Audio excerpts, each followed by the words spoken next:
Bienvenue sur cette nouvelle vidéo. Je suis ravie de vous accueillir ici pour la réalisation du Farmer's Wife Homestead Medallion Quilt. Ce superbe quilt américain qui vient de lettres qui ont été écrites en 1910 et qui contient donc 121 blocs. Vous avez été nombreuses à voter pour ce quilt-là. C'est celui qui m'a fait le plus de l'œil, on va dire. C'est le premier livre que j'avais acheté quand je suis allée aux États-Unis et que j'ai découvert les Farmer's Wife. Aujourd'hui, je vous propose donc de commencer par le commencement avec ce superbe médaillon, le médaillon central que vous allez retrouver, page 229 de votre livre, avec ce bloc numéroté 93, Rising Sun Variation. Alors en fait, c'est le plus grand bloc, on va dire, de ce quilt, puisqu'en fait, le bloc fini mesure 18 pouces par 18 pouces. Alors maintenant, plus de secret pour les pouces, vous avez vu la petite vidéo. Moi, je vous avoue que je vais travailler qu'en pouces sur ce projet. Mais en fait, si vous n'êtes pas encore tout à fait à l'aise avec les pouces, sachez que ce bloc fait 45,5 cm. C'est un carré qui comporte pas mal de petits morceaux. En ce qui me concerne, j'ai quelques soucis d'imprimante à la maison. Donc j'ai pris en fait les patrons qui sont en ligne sur le site que vous avez, page 10 du livre. Je ne peux pas, pour des raisons de copyright et de protection des données et de ce livre, je ne peux pas vous donner le lien. Vous le retrouverez dans le livre à la page 10 et vous pourrez bien entendu vous connecter sur ce lien là pour retrouver tous les patrons de tous les blocs en fait qui sont présents dans ce livre. Donc moi, comme j'ai mes petits soucis d'imprimante et que je ne peux rien imprimer, j'ai essayé de tout mettre sur mon ordinateur et avec l'écran de grossir pour arriver à la mesure exacte des 1 pouce pour suivre en fait l'échelle de ce bloc. Et puis je me suis dit que j'allais le dessiner. Donc j'ai dessiné, alors j'avais une feuille qui n'était pas assez grande pour tout dessiner. Donc en fait moi j'ai dessiné qu'un quart du bloc. En fait ce bloc là il est composé de 4 quarts, comme ça, 4 morceaux qu'on va assembler après ensemble. Donc j'ai redessiné ça et puis j'ai refait par déduction toutes les mesures de tous ces petits losanges qui vont composer ce bloc. En ce qui me concerne, moi j'ai choisi une collection de tissus américains que j'avais acheté quand j'étais allée aux États-Unis. Alors c'est une collection, je vous le montre rapidement, avec des petits motifs comme ça, c'est très très américain. Donc ça va être un quilt qui va être fait dans les tons bleu, blanc, rouge, très patriotique quilt comme ils aiment bien aux États-Unis. Donc j'ai choisi d'utiliser ces tissus-là et puis je vais rajouter des tissus unis également dans mon projet. Puisqu'après on a des bandes, on pourra rassembler nos blocs avec ces bandes intermédiaires. Donc en ce qui me concerne, je vais découper maintenant. Donc j'ai fait mon dessin, j'ai découpé des petits gabarits pour être sûre de mes mesures. Vous voyez, j'ai fait des petites choses comme ça. J'ai mon triangle, mon triangle, on a 4 triangles comme ça. On a des petits trapèzes aussi qui se positionnent, par exemple ça va là, voilà. On a aussi cette forme là qui va ici. On a nos petits triangles ici, j'en avais 4 à chaque fois. Donc j'ai remis toutes mes mesures. Alors moi ça c'est mon gabarit de repère, mais en fait je remesure tout sur mes tissus. Je vous montre ça tout de suite. Alors, place à la découpe des tissus et déjà au niveau du traçage.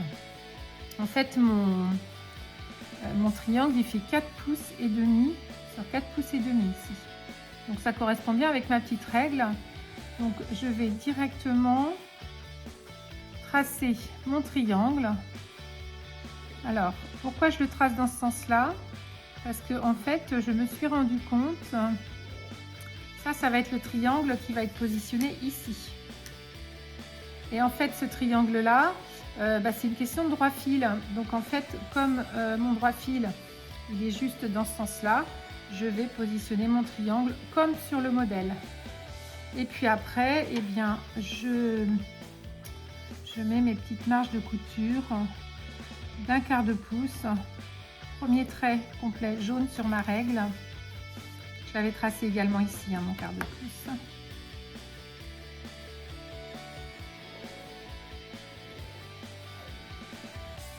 Voilà. Après, je vais prendre le deuxième triangle qui se trouve ici. Donc, je vais le prendre dans ce sens-là. Alors, j'ai toujours eu l'habitude de fonctionner comme ça et c'est vrai que j'ai pas de souci. Donc, on fait attention aux marges de couture. Vous voyez, il va venir là. Donc, ce que je vais faire, c'est que je vais tracer sur mon tissu ma petite marge de couture ici. On va le voyez. Alors, comme je sais que ma règle fait 4 pouces et demi, ça tombe bien. On va juste se mettre là. Alors, il faut penser aussi à sa marge de couture ici.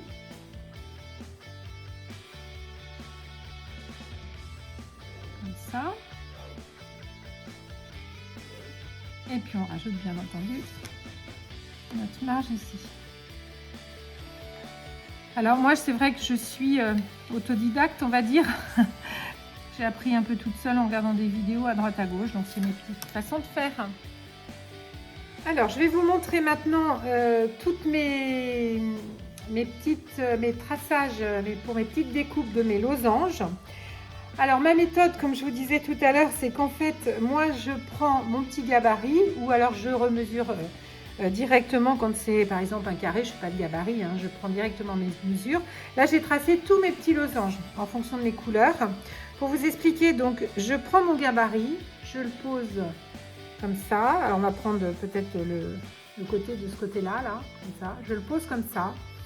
Et en fait, ce que je fais, c'est que là, je fais des petits points par rapport à la mesure, enfin, tout autour du gabarit. Comme ça. Voilà, j'ai déjà tracé, mais c'est pour vous montrer.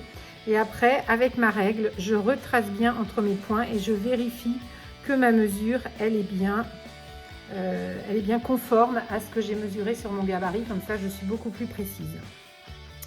Sur ce modèle-là, vous allez vous rendre compte que vous avez 3 gabarits de losange, le D, le E et le F.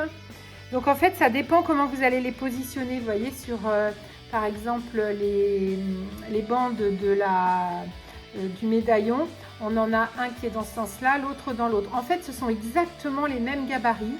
Donc vous pouvez vous en faire qu'un en fait, hein, mais vous allez les disposer différemment. Vous voyez, D, F, E. Là, on retrouve l'étoile en fait centrale en les positionnant comme ça. Donc, il faudra bien faire attention de bien les positionner quand vous réaliserez vos petites bandes. Donc là, j'ai tracé tous mes petits losanges. Vous voyez, sur tous mes tissus. Ils sont tracés là. Je les découpe au fur et à mesure pour mon patch. Pour éviter de les perdre, donc je les trace tous. Là, j'ai essayé de centrer mes petits drapeaux américains sur ce tissu-là. Là, ce sont les petits carrés que vous avez sur le bout des petites bandes intermédiaires. Hein. C'est ces petits carrés-là, enfin, ces petits triangles-là, pardon, qui vont former en fait un carré avec le marron que vous avez là. Donc, c'est ces deux petits triangles qui vont bien au bout de votre ligne de losange. Et puis ensuite, même chose hein, pour les autres gabarits. Donc, vous voyez, j'ai mis mes petites mesures pour être sûre que c'était bien ça. Et puis, je revérifie avec ma petite règle à chaque fois. Si je prends, par exemple, ce grand trapèze, pardon, c'est pas un losange, c'est un trapèze. Voilà, c'est celui qui va là. Hein, donc, et puis après, bien entendu, je trace mes marges de couture. Voilà, je pense que vous savez tout maintenant sur les découpes.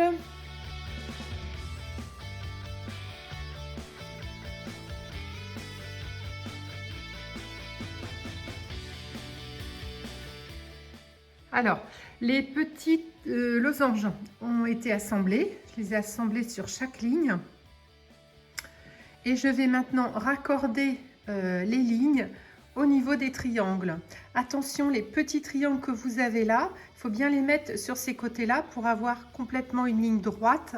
Quand vous allez assembler, ça sera beaucoup plus facile. Donc d'abord, on assemble la petite ici et puis après la grande ici. C'est parti pour l'assemblage et nous aurons un bloc de fait. Voilà notre premier bloc d'assemblée. J'avais choisi une couleur un petit peu plus foncée et une un peu plus claire pour le centre. On voit bien notre étoile qui se forme. Donc maintenant, place au deuxième bloc.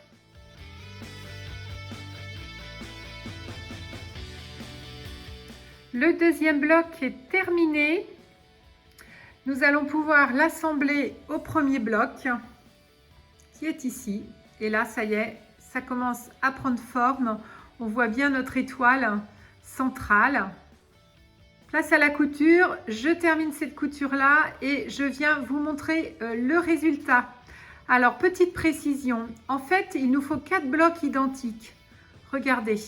Là, j'ai fait mes 2 premiers blocs et on va faire pivoter notre bloc pour l'assembler et puis retrouver notre étoile. Mais ce sont exactement les 4 mêmes blocs qu'il faut réaliser pour avoir ce premier médaillon. Voilà, nos 2 premiers blocs sont assemblés. On commence à découvrir cette étoile centrale de notre médaillon. Je vous propose dans le prochain épisode de nous retrouver pour terminer ce bloc, puisqu'on a encore 2 autres petits blocs à rajouter sur le bas de cette étoile. Nous assemblerons donc le médaillon central complet. J'ai vraiment hâte de voir le résultat.